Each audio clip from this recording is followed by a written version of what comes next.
안녕하십니까. 안녕하십니까. 네, 반갑습니다. 오늘은 시골 목사 서양 철학을 걷다 14번째 강의를 해드리도록 하겠습니다.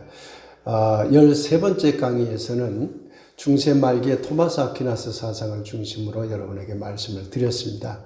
토마스 아퀴나스는 가톨릭 신앙을 지키려고 애썼던 사상가죠.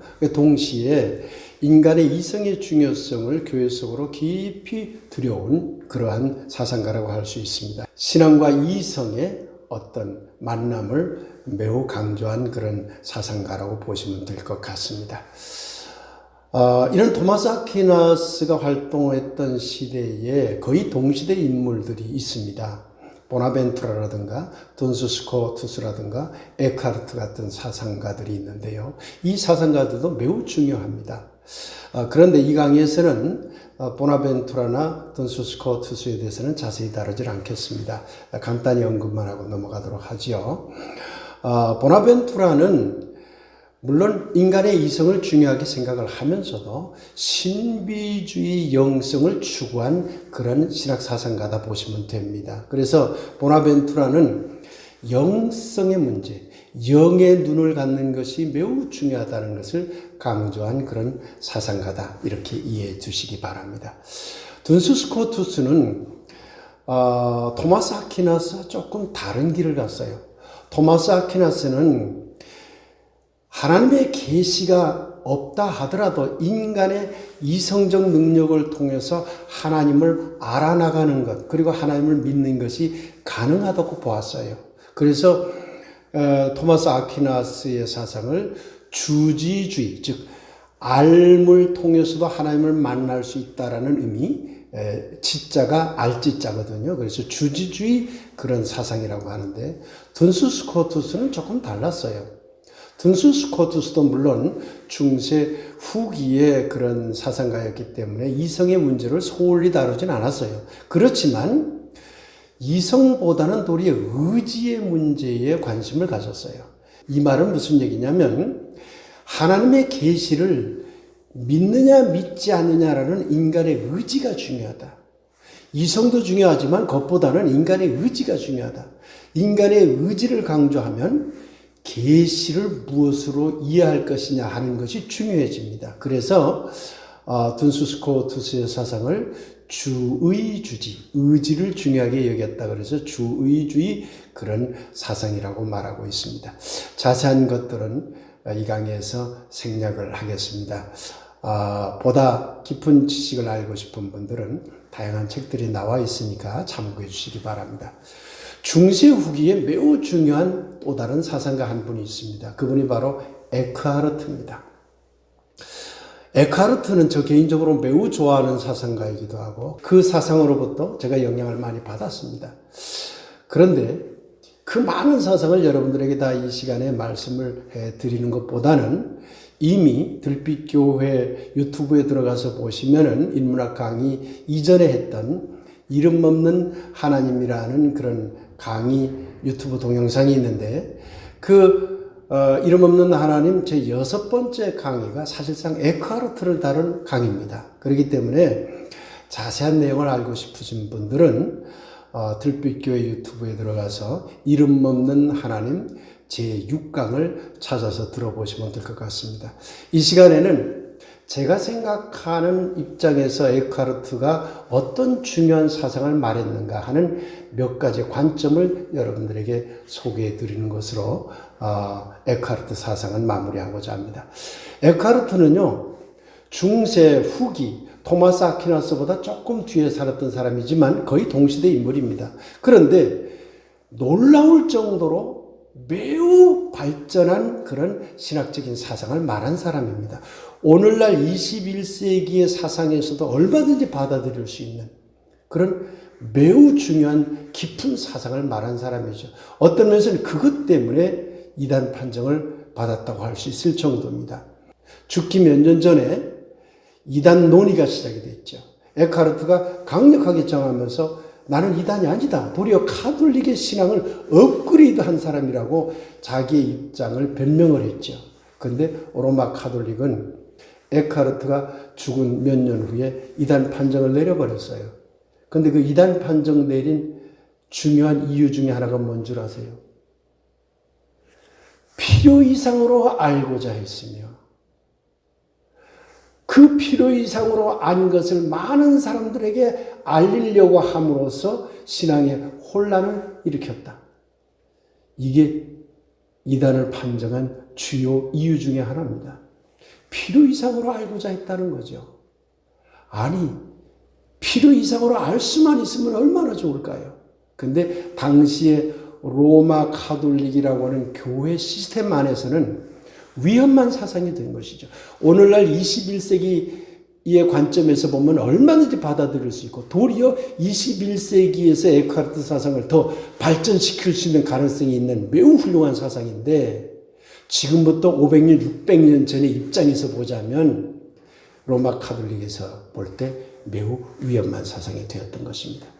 이 에카르트는 매우 중요한 몇 가지의 사상을 그 당시 이미 제시했습니다. 이것을 네 가지로 제가 요약을 해서 말씀드리겠습니다. 첫째는 하나님에 대한 인식을 완전히 바꿨어요. 그 전까지 하나님에 대한 인식은 로마 카톨릭, 즉 교회가 해석한 신이었어요. 그러니 어떤 면에서는 하나님은 교회 안에 갇혀 있는 거죠. 삼위일체 하나님, 이것도 로마 교회가 해석한 신이잖아요. 그런데 에카르트는 그것조차도 넘어서야 된다. 기독교를 넘어서야 된다. 기독교에서 말하는 하나님을 넘어설 때 진정한 하나님을 만날 수 있다. 그래서 하나님 너머의 하나님, 신 너머의 신을 주장했던 것이에요. 그래서 모든 종교를 넘어선 신, 이분은 신이 아니라 신성이라고 불러야 한다라고 해서 신성이라는 개념을 도입을 했죠. 이게 매우 중요한 사상입니다. 당시 로마 카톨릭으로서는 매우 불편했을지 모르지만 오늘날의 입장에서는 놀라운 사상으로 굉장히 받아들일 만한 그런 사상이 되는 것이죠. 사실 따지고 보세요. 많은 종교들이 자기 종교 안에 어떤 참 진리 또는 어떤 신을 가둡니다. 자기들이 해석한 것만이 진정한 신이라고 보죠. 그러면 신은 갇혀버려요. 테두리가 정해져요. 그것은 진정한 의미에서 신이 아니죠. 진정한 의미에서 참 진리가 아니죠. 참 진리로서의 신은 그 모든 테두리를 넘어서는 분이거든요. 그렇기 때문에 에카르트가 주장한 신 너머의 신, 하나님 너머의 하나님이라는 이 개념, 신성이라는 개념은 매우 중요한 개념이다라는 것을 알 수가 있습니다. 두 번째로는 유일회적인 그리스도를 또한 넘어서려고 했어요. 사실 교회가 예수를 믿어야만 구원을 받는다고 하는 프레임으로서 중세교회가 많은 사람들을 가르쳤죠. 오늘날도 그렇게 믿는 사람들이 많죠. 그런데 그렇게 강조했던 카톨릭이 1963년도에 그걸 슬쩍 넘어서 버렸네. 익명의 그리스도론을 카톨릭이 받아들이면서 예수뿐만 아니라 다른 어떤 그리스도를 통해서도 얼마든지 구원받을 수 있다. 그 다른 그리스도를 익명의 그리스도라고 한다. 이렇게 고백하기 시작한 것이죠. 얼마 안 됐죠. 제2바티칸 공의에서 한 것이죠. 그러나 물론 카톨릭의 이런 익명의 그리스도론은 유일적인 그리스도론이라고 하는 틀을 완전히 벗어난 건 아니에요. 그러나 오늘날 21세기적인 신학 사상에 의하자면 유일적인 그리스도론도 이미 넘어서 있고 익명의 그리스도론도 이미 넘어서 있어요. 그런데 에카르트는 유일적인 그리스도론을 넘어서서 보편적인 진리를 추구하는 것을 강조했어요. 이게 인간 속에도 신성이 있고 자연 속에도 신성이 있기 때문에 어느 한 분에게만 신성이 있다고 봐서는 안 된다. 그러니 자연을 통해서도 하나님을 만날 수가 있고 인간을 통해서도 하나님을 다 만날 수 있다. 하나님은 보편적인 존재자이시지 특정한 어느 한 그리스도 아래 존재하는 분이 아니다. 이렇게 본 것이죠. 그렇기 때문에 유일회적인 그리스도를 통해서만 구원을 받을 수 있다는 사상을 또한 넘어서려고 했던 것이 에카르트 사상이 있죠. 세 번째로는요. 원죄로부터의 구원을 넘어서려고 그랬어요. 이게 매우 중요한 사상입니다. 원죄로부터의 구원이라고 하는 이 틀이 로마 카톨릭이 만들어 놓은 구원관이거든요. 이 틀을 벗어나지 않으면 사실은 오늘날 새로운 그런 어떤 종교운동, 새로운 영성운동을 하기 어렵습니다. 기독교라는 틀 안에 갇혀버려요. 그것도 중세적 기독교 틀 안에. 근데 에크하르트는 그때 이미 원죄로부터의 구원이라는 틀을 벗어나야 된다. 인간의 마음 속에, 인간의 영혼 속에 하나님의 신성이 들어와 있는데 그것을 죄성으로 몰고 가면 인간은 고통을 받아야 되는 존재고 인간은 벌을 받아야 되는 존재고 그렇기 때문에 공포와 두려움을 가지고 살아갈 수밖에 없다. 하나님이 인간을 그렇게 죄인으로 단정한 게 아니라 도리어 하나님은 우리 안에 신성을 부여하신 분이다. 그렇기 때문에 원죄로부터의 구원보다는 하나님을 깊이 만남으로써 하나님과의 일치를 이루는 길, 이것을 통해서 구원을 경험해야 된다고 본 것이죠. 그래서 에크하르트는 하나님과의 일치라는 이것을 매우 중요하게 여겼습니다. 그러기 위해서 에크하르트는 네 번째로 교회라는 신앙의 패러다임에 갇혀 있기보다는 우리 각 개인이 갖고 있는 영혼의 깊은 근조로 들어가서 깊은 심연 속으로 들어가서 하나님을 만나려고 하는 노력을 해야 된다고 보았어요. 얼마든지 우리 인간의 노력을 통해서 영혼의 깊은 근저, 심연으로 저 뿌리 깊은 곳으로 내려가서 보면 하나님을 만날 수가 있고 결국 그런 만남을 통해서 신화, 데이피케이션, 하나님과 일치되는 경험을 통해서 구원을 경험할 수 있다고 보는 것이죠. 매우 놀라운 사상입니다. 오늘날 21세기에서는 바로 이러한 사상을 논의하고 있는 거거든요. 그런데 놀랍게도 지금부터 500~600년 전에 에크하르트가 이런 주장을 한 것입니다. 자세한 내용을 알고 싶으신 분은 거듭 말씀드립니다. 이름 없는 하나님 제6강을 참조해 주시면 고맙겠습니다. 이제 르네상스 이야기를 잠시 해드리겠습니다. 르네상스는 14세기부터 16세기에까지 걸쳐서 이루어졌던 유럽 사회의 인문학적 운동입니다. 그런데 중세를 흔히 안목기라고 말하잖아요. 왜 안목기라고 얘기하느냐면 교회의 권위체계가 인간의 존엄성을 억압했던 시기로 보기 때문에 안목기라고 하는 것이죠. 그런데 인간성을 회복하고 인간성을 발전시키기 위해서 일어났던 운동이 중세 말에 일어난 것이죠. 그게 바로 르네상스 운동입니다. 이 운동은 인문학적 운동이에요.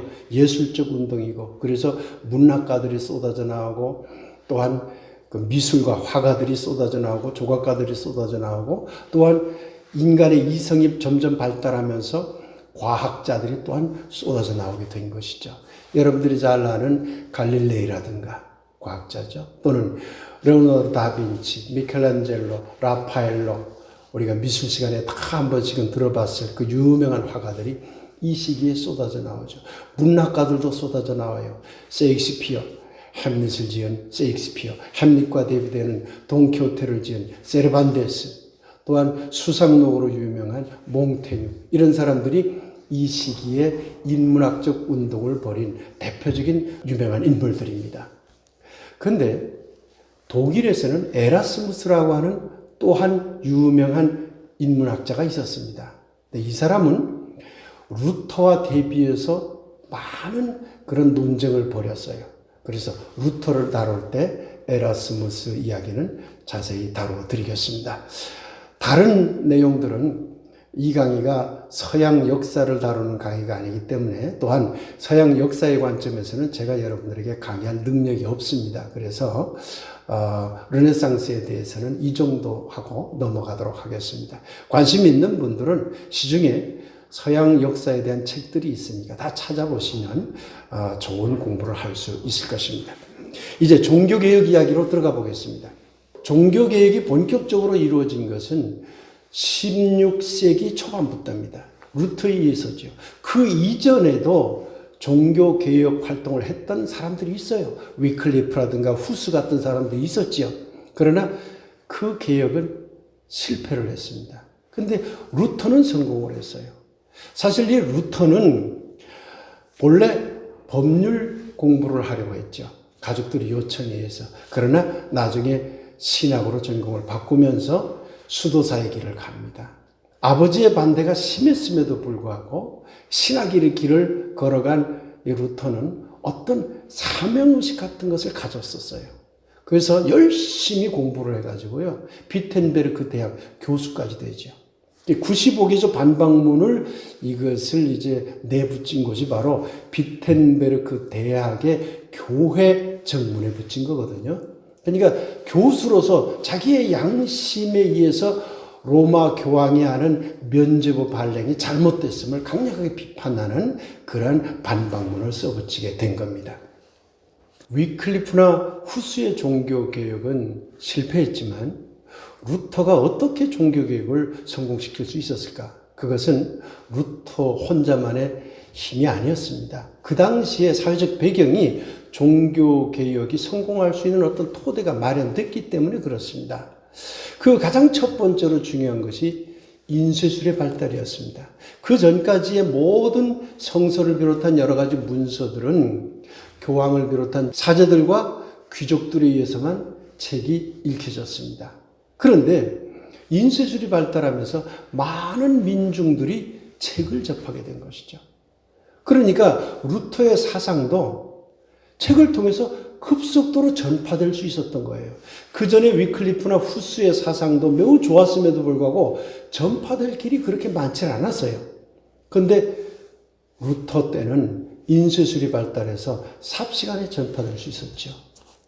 기록에 의하면 루터가 여러 가지 책을 썼는데 그 여러 가지 책들이 독일 사회 또는 그 밖의 사회에 인쇄술을 통해서 널리 이렇게 팔려나갔는데 30만 권이나 팔려나갔다고 합니다. 30만 권 팔려나간 거 어마어마한 겁니다. 오늘날도요, 책 한 권 써서 또는 책을 한 10권 썼다고 해도 그 한 사람이 쓴 책이 30만 권 팔려나가는 건 대단한 거거든요. 그런데 지금부터 500년 전에 루터의 여러 가지 문서들이 30만 권 팔려나갔다고 상상해 보세요. 얼마나 루터의 사상이 일반 민중들에게 또는 다른 사람들에게 큰 영향을 미쳤겠느냐는 것을 충분히 알 수가 있는 것이죠. 두 번째는 당시에 이미 로마 교황의 권위가 추락하고 있었어요. 그 전에 로마 교황들이 참 좋은 교황들이 있었어요. 그래서 로마 교황의 권위를 일반 사람들이 인정하고 따랐지요. 그런데 중세 말로 가면서 로마 교황의 이미지가 나쁜 지도자라는 이미지로 바뀌게 됐죠. 그러다 보니까 민중들이 잘 안 따르려고 하게 된 것이죠. 이러한 민중들의 의식 변화가 또한 종교개혁을 성공시킨 하나의 배경이 됩니다. 또 한 가지는 독일의 특수 상황이에요. 독일이라는 그 지역이 로마와 멀리 떨어져 있기 때문에 로마 카톨릭의 영향이 그만큼 적었어요. 프랑스나 이태리나 이쪽은 로마 카톨릭이 아주 강력한 그런 영향을 미쳤는데 전통적으로도 그렇고요. 그런데 독일은 좀 멀었거든요. 그러니까 독일 안에서 자민족주의적인 어떤 운동이 충분히 생겨날 수 있는 백그라운드가 생겨난 거죠. 이러한 여러 가지 이유들이 있어서 루터의 종교개혁이 성공할 수 있었다고 학자들이 진단하고 있습니다. 이제 루터의 사상을 본격적으로 말씀드리겠습니다. 시골 목사 서양 철학을 걷다 이 강의의 목적에 비추어서 보면 개신교 신학사상인 루터의 사상과 칼빈의 사상을 깊이 다뤄야 될 것 같습니다. 그러나 시간적인 제약 때문에 아주 몇 시간에 걸쳐서 깊이 다루기는 어렵고요. 오늘 한 4, 50분에 걸쳐서 루터의 사상을 요약해서 여러분들에게 말씀해 드리도록 하겠습니다. 루터의 사상도 방대합니다만은 제가 한 6가지로 요약해서 말씀을 드리겠습니다. 우선 첫째는 구원관에 대해서 말씀을 드리겠습니다. 그리고 루터는 이 죽음과 내세의 구원에 대한 문제를 연결시켰거든요. 그래서 이 죽음에 대한 루터의 사상도 우리가 함께 공부를 했으면 하고요. 그 다음에 루터의 은총론이 매우 독특합니다. 이 은총론에 대해서도 함께 생각해 보고요. 또한 루터는 교리 논쟁을 벌였어요. 삼위일체 논쟁도 벌였고, 또는 이제 예수의 이제 양성론, 그러니까 신이며 인간이다 하는 이런 그 사상에 대한 논쟁도 벌였죠. 루터가 어떻게 벌였는지 그 이야기도 좀 잠깐 말씀드리고요. 또한 루터에게서 매우 중요한 사상이 하나가 뭐냐면 신론입니다. 하나님을 어떻게 이해하느냐 하는 문제인데 이 이야기도 말씀을 드리고, 그리고 여섯 번째는 루터의 정치 사상을 말씀해 드리도록 하겠습니다. 루터의 구원관 이야기로 들어가 보겠습니다. 루터의 구원관을 이해하려면 토마스 아퀴나의 사상을 먼저 전제해야 됩니다. 중세 말기의 토마스 아퀴나스의 사상, 즉 로마 가톨릭이 생각했던 구원관은 뭐냐면 사랑의 실천을 통해서 구원을 얻을 수 있다는 겁니다. 그리고 얼마든지 하나님을 인간의 이성으로 만날 수 있기 때문에 인간의 이성을 매우 중요하게 생각을 하면서 하나님과의 만남을 통하고 그 하나님과의 만남에서 나온 것이 사랑이기 때문에 그 사랑의 실천을 통해서 구원을 이룰 수 있다고 보았죠. 그러니 토마스 아퀴나스의 사상에 있어서 구원과 관련된 용어를 두 가지로 요약하면 이성을 통한 하나님과의 만남, 그리고 그에 따른 사랑의 실천, 이렇게 요약할 수 있죠. 매우 중요한 사상입니다. 그런데 놀랍게도 루터는 이 두 가지 모두 반대했지요. 사랑의 실천으로 구원받을 수 없다. 예수를 오직 믿어야만 구원받을 수 있다. 이렇게 생각을 했어요. 놀라운 얘기죠. 그 다음에 또한 인간의 이성으로 구원받을 수 있는 게 아니라 하나님의 은총으로 구원을 받는다고, 이거 완전히 뒤집었어요. 이런 사상이 아직도 개신교 사상 속에 강하게 남아있는 것이죠. 여러분, 신의 일방적인 은혜에 의해서 구원을 받는다. 여러분 그렇게 생각하세요? 이러한 믿음의 중요성, 예수를 믿기만 하면, 하나님을 믿기만 하면 구원받는다라고 하는 이 사상이 루터의 사상으로부터 강력하게 이게 나온 것이거든요. 그런데 이때 에라스무스가 등장합니다. 거의 비슷한 시기에 살았던 사람이에요. 둘 다 독일 사람이고요. 에라스무스는 르네상스 인문학자라고 그랬잖아요. 에라스무스가 루터의 사상에 반대하죠. 지나치게 믿음을 강조하면 결과적으로 반지성적인 신앙이 된다. 인간이 지성적인 어떤 생각 할 필요 없다. 무조건 믿기만 하라. 이런 주장으로 변해버릴 수 있다. 그러니 루터의 주장, 종교개혁은 좋으나, 즉 로마 가톨릭이 가지고 있는 어떤 교권 체계를 반대하기 위해서 믿음이 중요하다라고 주장하는 것은 좋으나, 그러나 믿음만이 중요하다라고 강조하기 시작하면 도리어 반지성적인 신앙이 되어버린다 하고 강력하게 비판을 했어요. 에라스무스의 비판이 오늘날 볼 적에 매우 합당한 비판이라고 할 수 있는 것이죠. 그런데 루터는 끄떡도 안 합니다. 그럼에도 불구하고 믿음이 중요하다. 하나님을 믿는 것으로만 구원이 가능하다. 이렇게 주장을 했던 것이죠. 사랑의 실천을 중요하게 안 봤어요. 사랑의 실천을 중요하게 보면 인간의 의지, 인간의 어떤 자유의지에 의한 어떤 활동을 통해서 구원을 받는다는 게 되잖아요. 그런데 루터는 그것은 이루어질 수 없다. 본래 인간은 에덴으로부터 추방될 때 이미 죄인으로 있기 때문에 바로 원죄와 관련된 얘기가 여전히 있는 것이죠. 원죄를 가지고 있기 때문에 그 원죄를 벗어나기 위해서는 전적으로 하나님의 은혜에 의존해야지 인간이 노력해서 그걸 벗어날 수 있다? 그건 불가능하다. 이렇게 보는 것이 루터입니다. 매우 강한 그런 구원관이죠. 오늘날 한국의 많은 개신교들이 이 구원관을 아직도 따라요. 500년 전 사상을. 이거 바꿔줘야 됩니다. 그래서요, 루터는요, 성서 중에서 실천을 중요하게 여긴 사랑과 그 사랑의 실천, 믿음과 그 믿음의 실천, 이것을 중요하게 여긴 성서, 야고보서를 빼려고 했어요. 성서에서. 야고보서는 성서가 아니라는 것이죠.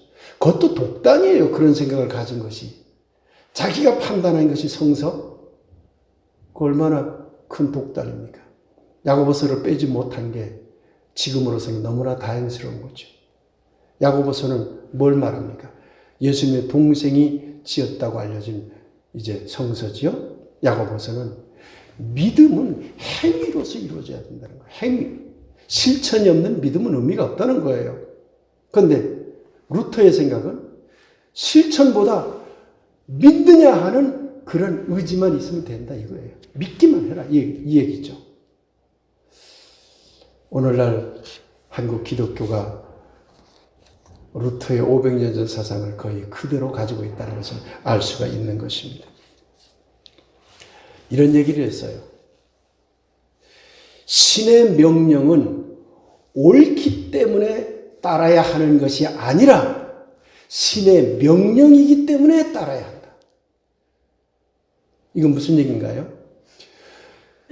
신이 자비롭지 못한 진노하는 하나님일지라도 신이기 때문에 따라야 된다는 거예요.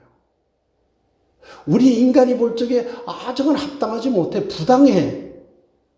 그렇다 해도 신의 명령이기 때문에 따라야 한다는 거예요. 신의 명령이라면 따라야 할지도 모르죠. 왜? 그분이 그 원대한 계획과 그 절대적인 완전한 계획 속에서 이루어지는 명령이니까. 그런데 루터도 놓친 게 있죠. 그것이 신의 명령인지 아닌지를 누가 판단하느냐는 거죠.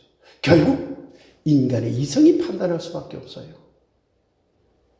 그러니 신의 명령을 따라야 한다라고 하는, 신의 명령이기 때문에 따라야 한다고 하는 이러한 루터의 주장은 결국은 자신들이 해석한 신의 명령을 따라야 한다는 말이 될 수밖에 없는 것이에요. 신의 명령이 객관적으로 인류 앞에 제시된 적은 단 한 번도 없기 때문에 그렇습니다. 이런 주장에 대해서 에라스무스가 강력하게 반발하고 반지성주의다. 생각해 보세요. 루터의 주장을 그냥 따르면 성서도 안 믿는 사람들이 나타날 수 있어요. 왜? 하나님의 계시를 나는 직접 받았다. 하나님으로부터 직접 계시와 하나님으로부터 직접 명령을 받았기 때문에 나는 이 명령대로 가겠다 한 그 명령의 내용이 성서와 다를 수도 있거든요. 또 성서의 해석을 자기들이 생각하는 것으로 해석해서 이것을 신의 명령이라고 그렇게 말할 수 있는 여지가 생겨버리는 것이죠. 그래서 에라스모스의 지적처럼 매우 독단적인 신앙이 될 수 있는 그런 주장이기 때문에 이것은 고쳐져야 된다라고 에라스모스가 반박을 했지만 루터는 바꾸지 않았습니다. 어떤 면에서는 참 안타까운 얘기죠. 그런데요, 이런 구원관을 주장하는 배경에는 죽음관이 있습니다. 그만이 가지고 있는 아주 독특한 죽음에 대한 생각이 있습니다. 인간은 죽음을 두려워하고 공포스러워한다는 거예요. 사실요, 이 죽음에 대한 생각은 동양과 서양 문화권에 따라서 매우 다릅니다. 그런데 루터는 본질적으로 죽음은 공포스러운 것이고 두려운 것이라고 전제를 했어요. 이게 서양 기독교의 기본적인 전제입니다. 사실요, 한국 문화에서는 서양 사람들처럼 그렇게 죽음에 대한 공포가 그렇게 강하지 않아요. 근데 루터는 기본적으로 그렇게 봤어요. 어떻게 그렇게 봤는지 이제 그 이야기를 풀어드리겠습니다. 루터는 죽음을 세 가지 현상으로 풀이했어요. 하나는 짐승의 죽음이 있다는 거예요. 짐승은 살아있을 동안 죽음에 대한 공포를 전혀 느끼지 않으면서 살아간다는 거예요. 그러겠죠? 죽을 때, 딱 죽을 때 잠시 아픔과 공포, 고통을 느낄지 몰라도 그것도 그냥 지나가 버린다는 거예요. 이게 짐승의 죽음이라는 거죠. 그런데 두 번째 죽음이 있다는 거예요. 비그리스도인들의 죽음이 있다는 거예요. 세 번째 죽음은 그리스도인들의 죽음이 있다는 거죠. 비그리스도인들의 죽음은 뭐냐면 일상생활 살아갈 적에, 현생을 살아갈 적에 죽음에 대한 공포나 두려움에 대한 각성, 깨달음이 적다는 거예요. 그냥 죽은 다음에 또 새로운 생으로 연결이 되겠지. 이러한 느슨한 생각을 가지고 살아간다는 거예요. 그러니까 죽음에 대한 절박성이 약하다는 거예요. 그런데 그리스도인들의 죽음은 다르다는 거예요. 그리스도인의 죽음은 죽음에 대한 절박감과 죽음에 대한 두려움과 공포가 가득한 그러한 죽음이라는 것이죠. 그러니 그리스도인들이 이 세상을 살아가는 것도 죽음에 대한 공포와 죽음에 대한 두려움을 항상 가지고 가는 고통스러운 삶이라는 거죠. 놀라운 사상 아닌가요? 이 사상이 개신교 속에 아직도 강하게 들어와 있고, 예수를 믿지 않으면 지옥 간다라고 하는 이러한 어처구니 없는 사상이 아직까지도 한국 교회 안에서 널리 퍼질 수 있는 배경이 되어버린 것이에요. 왜 기독교인들은 죽음에 대한 공포와 두려움이 많은가? 그것은 우리 안에 원죄로서의 죄성이 있다는 것을 알기 때문이다. 그러니 그 죄성에 대한 판단이 하나님으로부터 오기 때문에 항상 그 판단을 두려워한다는 거죠. 뒤에 가서 말씀드리겠습니다마는 루터가 본 하나님은 어떤 하나님일까요? 심판하시는 하나님이죠. 그러지 않겠어요? 죽음에 대한 두려움을 강조하면 왜 두려운가? 하나님의 판단, 심판이 두렵기 때문에, 나의 죄에 대한 판단이 두렵기 때문에 지금 생도 두렵게 살아갈 수밖에 없다고 본 것이라는 것이죠. 루터는 죽은 다음에 우리에게 도래할 내생, 영원한 생을 두 가지가 있다고 봤어요. 첫째는 영원한 은혜의 생이 있다는 거예요. 또 하나는 영원한 징벌의 생이 있다는 거예요. 이 두 가지가 기독교 그리스도인들 안에 있기 때문에, 항상 그 생각을 하기 때문에 내가 죽음 이후에 영원한 은총 속에 있을까? 아니면 영원한 징벌 속에 있을까를 항상 두려워하게 된다는 것이죠. 제가 어떤 글에서 보았습니다마는 호스피스 병동에 일하는 분들이 쓴 글인데, 그 호스피스 병동에 들어온 많은 이제 그 병자들 중에 죽음에 대해서 가장 두려워하는 사람들이 개신교 신자랍니다. 이거 불행 아닌가요? 루터의 사상이 아직도 영향을 미치고 있다는 것을 알 수가 있는 것입니다. 그렇기 때문에 루터는 하나님의 진노를 항상 생각을 하고, 그 하나님의 진노를 두려워하면서 그것을 피하기 위해서 하나님을 절대적으로 신뢰하는 것이 중요하다, 이렇게 주장을 했어요. 이게 아직도 한국 개신교 속에 있는 거예요. 여러분, 그러면 이제 인간이 할 일은 점점 줄어듭니다. 왜? 전적으로 하나님을 의지해야만 구원받잖아요. 우리가 할 수 있는 일은 없는 거예요. 여기에서 또한 에라스모스하고 이제 부딪힙니다. 루터는 은총론을 주장을 했어요. 은총론은 뭐냐면, 인간이 구원을 받기 위해서는 절대적인 하나님의 권한에 의해서 구원을 받는 것이지 인간의 노력으로 구원을 받을 수 없다라는 것이죠. 그 하나님의 절대적인 그 구원의 은총에 의해서만 우리는 구원받는다. 그래서 심지어 그것을 뭐라고 했냐면 노예의 의지라고 그랬어요. 에라스무스는 인간은 자유의지가 있다. 에라스무스가 주장한 인간의 자유의지론. 루터는 그 자유의지론에 대한 반론을 썼어요. 반론을 쓴 글이 노예의지론이에요. 요즘 한국 사람들이 당신 노예의지를 갖고 있어요? 그러면 다 반발할걸요. 아마 한국의 개신교 신자들도 당신 노예의지잖아요. 그럼 반발할걸요. 루터는 온전한 자유의지는 신에게만 있다라고 그랬어요. 인간에게는 자유의지가 없다고 봤죠. 그런데 이 이야기를 매우 긍정적인 관점에서 해석을 해보면 이렇습니다. 온전한 자유의지를 갖는 것은 신밖에 없겠죠. 왜? 그분야말로 완전체니까. 인간이 아무리 자유의지를 가지고 이 세상을 살아간다 하더라도 완전한 자유의지에 이르지는 못할 겁니다. 그런 의미에서 보자면 완전한 자유의지는 신에게만 있다는 말이 맞지요. 그렇다고 해서 그렇기 때문에 인간은 자유의지가 없는 존재고 노예의지를 가진 존재다. 이러한 루터의 사상을 받아들이기는 어려울 것 같습니다. 에라스무스가 이걸 강력하게 비판했어요. 루터의 은총론을 아주 정면으로 비판하면서 인간의 이성, 인간의 자유의지를 말살한다고 비판을 했죠. 강하게 대립한 거죠, 두 사람이. 루터는 에라스무스가 말하는 자유의지를 공허하다고 보았어요. 완전한 하나님의 자유의지 안에 들어있는 인간이기 때문에 인간은 결과적으로 노예의지를 가질 수밖에 없다고 본 것이죠. 그래서 노예의지론에서 자유의지는 복음주의적 은총신앙을 근본적으로 흔드는 것이다.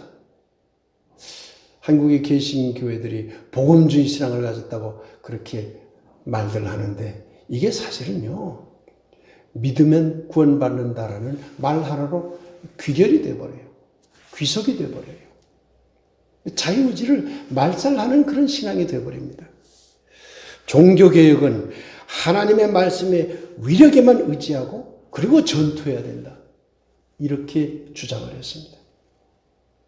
인간의 의지가 중요한 게 아니라 하나님의 말씀대로만 살면 된다는 거죠. 굉장히 성서를 글자 그대로 읽으려고 하는 흔적을 여기서 볼 수 있는 것이죠. 인간에게는 자유의지가 없다. 인간의 노예성이 복음주의의 모퉁이 뚫이며 계시 이해의 요점이다. 다시 한번 말씀드릴까요? 인간의 노예성이 복음주의의 모퉁이 돌이며 기본 토대며 계시 이해의 요점이다. 이렇게 얘기했어요. 루터가. 근데 에라스무스는 그 말에 대해서 인간이 노예의지의 존재라면 아무것도 할 것이 없다. 그저 아멘만 하면 된다. 그게 인간인가? 이렇게 비판을 하죠. 하나님만이 온전한 자유의지를 가진 존재다라는 루터의 주장은 그리 틀린 주장은 아닙니다. 그러나 그렇다고 해서 인간이 그러면 그 신에게 복속되는 노예의지만 갖고 있는가? 여기에 대해서 우리는 질문을 던져야 됩니다. 성서의 주장에 의해서도 루터의 주장은 반박될 수 있어요. 신은, 성서에서 말하는 신은 인간에게 이마고데이, 자신의 형상을 부여해 줬어요. 다시 말하면 인간은 신을 닮은 존재예요. 그럼 신을 닮았다는 얘기는 우리 안에 자유의지가 있다는 얘기예요. 그것이 완전한 자유의지가 되지는 못할지라도 자유의지가 있다는 거예요. 그렇다면 인간은 어떤 존재여야 되느냐면 신을 닮기 위해서 자유의지를 끊임없이 펼쳐나가는 존재여야 돼요. 노예의지에 머물러 있는 존재는 진정한 의미에서 성서적 인간상이 아닙니다. 성서적 인간상은 끊임없이 자유의지를 확대해 나가려고 하는 그런 인간상이 성서적 인간상이에요. 그런데 루터는 그렇게 인간을 보지 않은 것이죠. 노예성으로 인간을 봤어요. 하나님의 절대적으로 귀속되는 존재로 그렇게 본 것입니다. 루터의 사상을 이해하려면 에라스무스 사상도 많이 알아야 됩니다. 서로 이제 두 사상이 부딪혔기 때문에요. 에라스무스는 기본적으로 기독교 신앙이 가지고 있는 몇 가지 매우 애매하고 논리적으로 맞지도 않는 그런 사상이 있다고 하면서 강력히 비판하죠. 그게 뭐냐면 삼위일체의 하나님론에 대해서 강력히 비판합니다. 그거 논리적으로 말할 수 없는 것이다, 그거. 그런데 왜 기독교에서는 그렇게 강조하느냐? 그렇죠. 또 예수님이 신이며 인간이다. 그것도 앞뒤가 맞지 않는다라고 강력히 비판하죠. 그 외에도 여러 가지 비판했습니다만은, 그런데 루터는 이 두 가지에 대해서도 에라스무스와 부딪힙니다. 신은 삼위일체의 하나님이라고 강조하죠. 예수는 신이며 인간이라고 강조하죠. 한국의 개신교, 특히 보수 개신교에서 가톨릭을 이단이라고 주장하는 교회들이 상당히 있어요. 그런데 삼위일체 하나님이 어디서 나온 이론이죠? 그 개신교에서 나온 게 아니에요. 가톨릭에서 나온 거잖아요.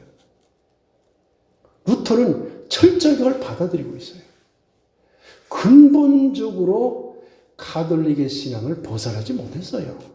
루터의 종교개혁은 외적인 개혁, 제도적인 개혁은 이루어졌을지 모르지만 신앙의 근본적인 사상적 개혁을 이루었다고 보기는 어렵습니다. 예수는 신이며 인간이다라고 하는 이런 양성론이 어디서 나온 건가요? 초대교회에서 나왔나요? 예수님이 그렇게 가르쳤나요? 아니죠. 중세교회, 중세 초기 교회가 만들어낸 이론이죠. 근데 이것을 루터는 또한 철저하게 받아들여요. 기본 틀이 안 바뀐 거예요. 한국의 개신교회 교인들이 이걸 알아야 돼요. 가톨릭을 비판하려면 가톨릭과 무엇이 진정한 차이인가를 알고 비판해야지, 사실은 가톨릭을 따르면서 가톨릭을 이단이라고 하면 자기 스스로 자기가 이단이라는 게 돼요. 그걸 많은 한국의 그리스도인들, 기독교 신자들이 그걸 몰라요. 참 안타까운 일이죠. 이제 루터의 사상 중에서 매우 중요한 하나님 이해, 신론에 대한 이야기로 들어가 보겠습니다. 이 신론에 대한 이야기를 말씀드리기 전에 지금까지 말씀드린 루터 사상이나 이제 말씀드릴 신론이나 이것을 여러분들께서 이해함에 있어서 루터의 사상이 지금부터 500년 전 사상이라는 것을 항상 기억하시기 바랍니다. 옛날 사상이라는 얘기입니다. 한국식으로 따지면 고려 말, 조선 초, 저 옛날 사상이라는 거예요. 그 사상을 그대로 지금 21세기에 가져와서 믿으라고 강요하는 것은 이건 독단이고 이건 신앙적 폭력이고 정신적 폭력이 됩니다. 루터가 주장한 이런 사상들이 그 당시에 불합리했던 가톨릭을 고치는데 매우 유용하게 사용될 수는 있었겠지만 그걸 그대로 바꾸지 않고 오늘날 적용하라고 하는 것은 이것은 매우 큰 그런 영적, 신앙적인 폭력이 된다는 점을 꼭 기억하시면서 저의 이야기를 들어주시면 고맙겠습니다. 루터의 하나님을 이야기할 적에 가장 중요한 것은 뭐냐면 의로우신 하나님입니다. 하나님은 의로우신 분이다. 하나님은 사랑의 하나님입니다가 아닙니다. 루터의 하나님은 의로우신 분이다. 이게 가장 중요합니다. 하나님은 의롭기 때문에 정의로운 분이라는 거예요. 그럼 정의로운 분은 어떤 분입니까? 옳은 것은 옳다, 틀린 것은 틀리다 나누는 분이에요. 그러니 죄인에게는 엄격하고 심판을 주고 죄인이 아닌 자에게는 축복을 주는 하나님이 되어버려요. 의로우신 하나님을 강조하면 거꾸로 구약으로 자꾸 되돌아가게 돼요. 심판하시는 하나님이 되어버려요. 루터는 사실은요, 심판하시는 하나님을 말한 겁니다. 의로우신 하나님을 강조했다는 얘기는 심판하시는 하나님을 맨 앞에 두었다는 얘기예요. 그렇기 때문에 그 하나님의 심판을 우리가 넘어서서 구원을 받으려면 예수 그리스도를 믿어야 된다. 구원관과 바로 연결이 되는 것이죠. 그래서 이렇게 얘기를 했어요. 예수 그리스도가 없으면 하나님은 분노하시는 하나님입니다. 하나님은 진노하시는 하나님입니다. 와, 매우 무서운 신관입니다. 이걸 개신교 신자들이 잘 알아야 됩니다.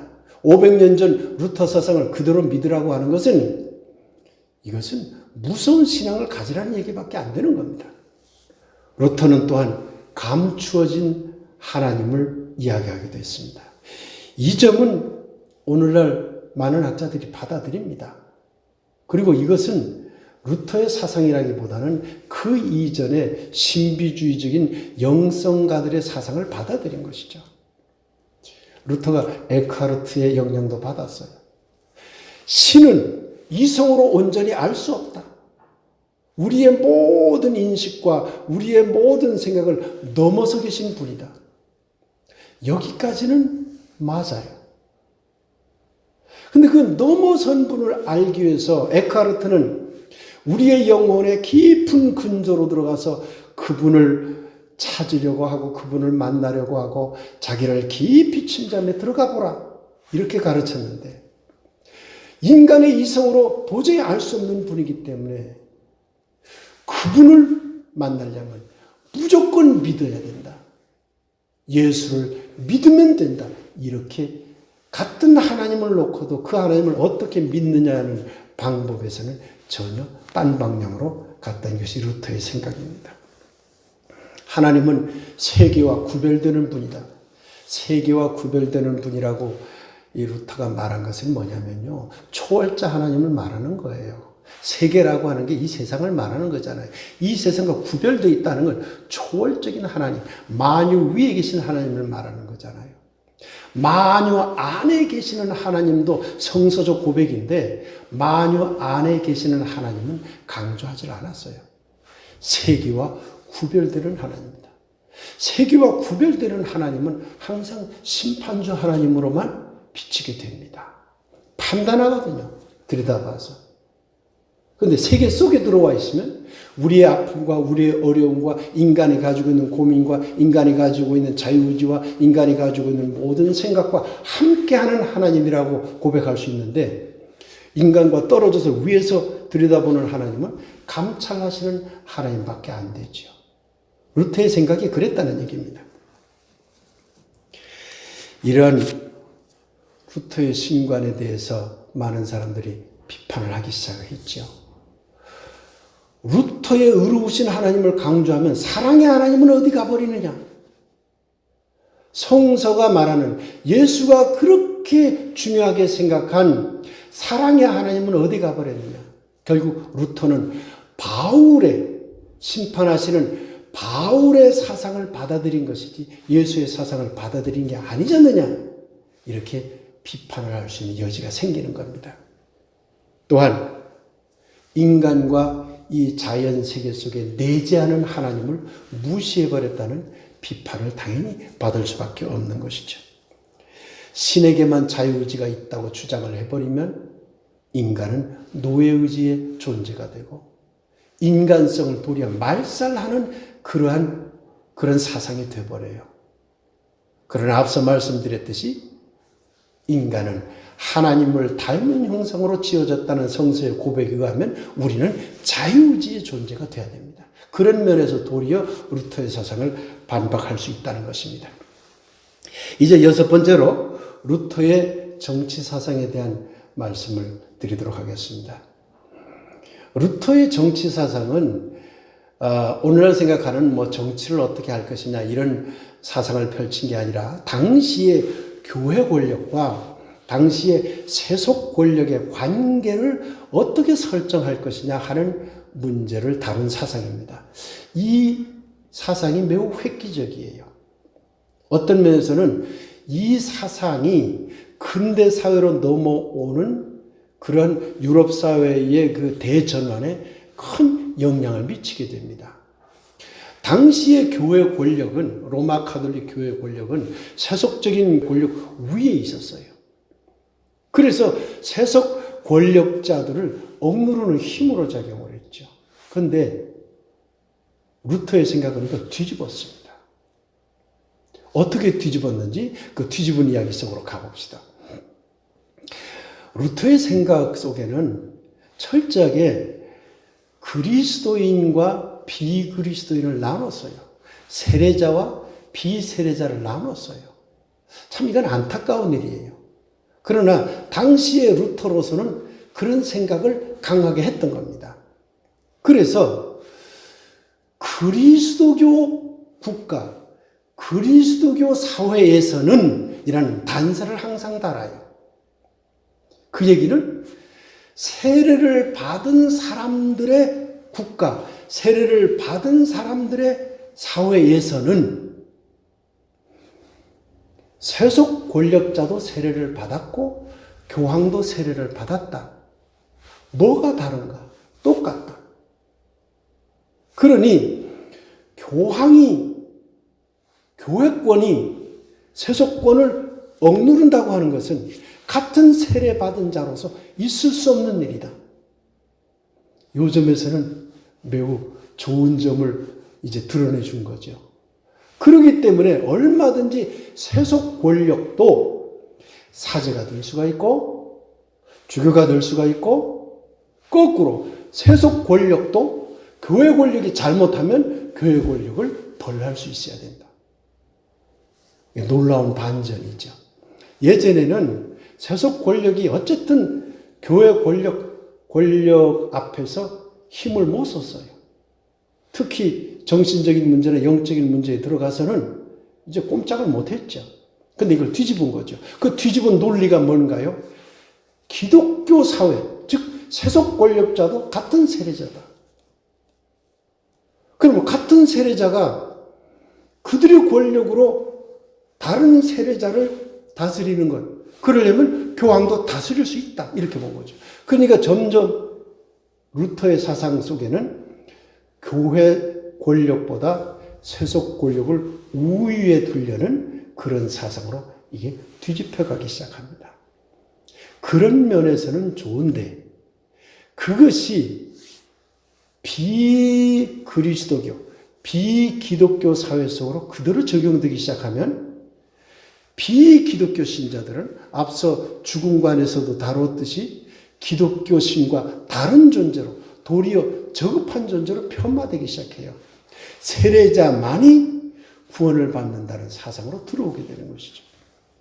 지금까지 루터의 사상을 살펴보았습니다만은 이 밖에도 많은 사상이 있고 또 오늘 제가 말씀드린 이 내용도 더 자세히 풀어야 되겠습니다만은 시간 관계상 오늘은 이 정도로 마무리하도록 하겠습니다.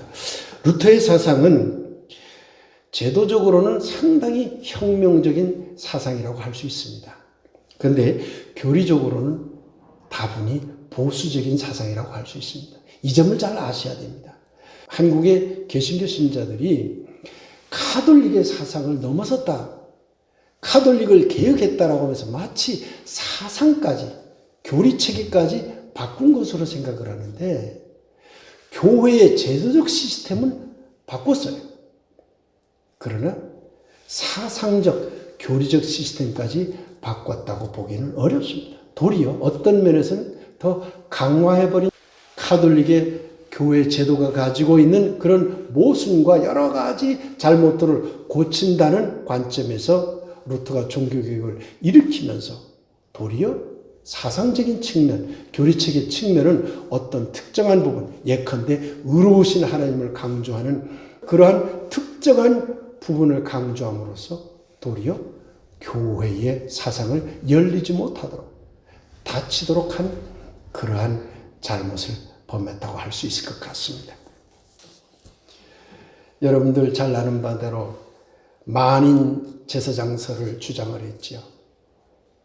만인 제사장설은 주교권, 교황권, 사제권에 대한 반발이에요. 세례받은 자는 누구나 하나님을 직접 만날 수 있다. 성서를 직접 볼 수 있고 해석할 수 있다. 그러니 사제들만이 제사장적인 역할을 하는 게 아니라 누구나 다 제사장적인 역할을 할 수 있다라고 주장했죠. 사실 이건 굉장히 좋은 사상이거든요. 그런데 한국 개신교회가 이거는 받아들이지 않고 있어요. 목사만 마치 제사장인 것처럼 여기죠. 어떤 교회에서는 철저히 목사만 설교권을 가지고 강단에 올라오는 것도 일반 신도들은 올라오지 못하도록 해요. 이게 어떻게 루터의 사상입니까? 루터의 좋은 건 안 받아들이고 루터의 사상 중에서 21세기에 와서 얼마든지 새롭게 바꿔서 해석해야 될 부분만 옛날 그대로 받아들이는 그러한 한국 기독교를 보면 참으로 안타깝다는 생각이 듭니다. 이제 오늘 강의를 마치도록 하겠습니다. 루터 참 좋은 일을 많이 했습니다. 그러나 동시에 잘못한 일도 많이 했습니다. 제세례파를 탄압하기도 하고 독일 농민들이 권리를 내서 노예제를 폐지하라, 이 세금을 이렇게 많이 걷어가는 것을 하지 말라 하고 항의했는데 그 농민들을 강력하게 모든 수단을 동원해서 진압하도록 했고, 이런 여러 가지 잘못한 점들이 있지만 그러나 루터를 통해서 우리는 새롭게 배워야 될 것들이 있습니다. 개혁은 어느 한 지점에서 멈춰서는 안 되고 끊임없이 계속돼야 된다고 하는 것이죠.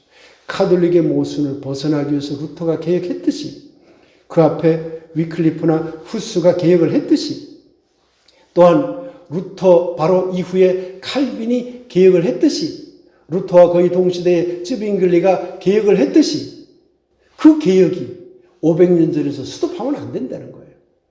또 개혁이 이루어지고 또 개혁이 이루어지고 지금도 이루어져야 됩니다. 그러니 루터의 사상은 멈춰서 있는 사상으로 받아들이면 루터의 사상은 왜곡될 수밖에 없고, 그러나 그것이 변화되고 그 사상조차도 개혁되는 사상으로 받아들이면 그 사상은 우리들에게 많은 것을 시사해 줄 수 있으라고 봅니다.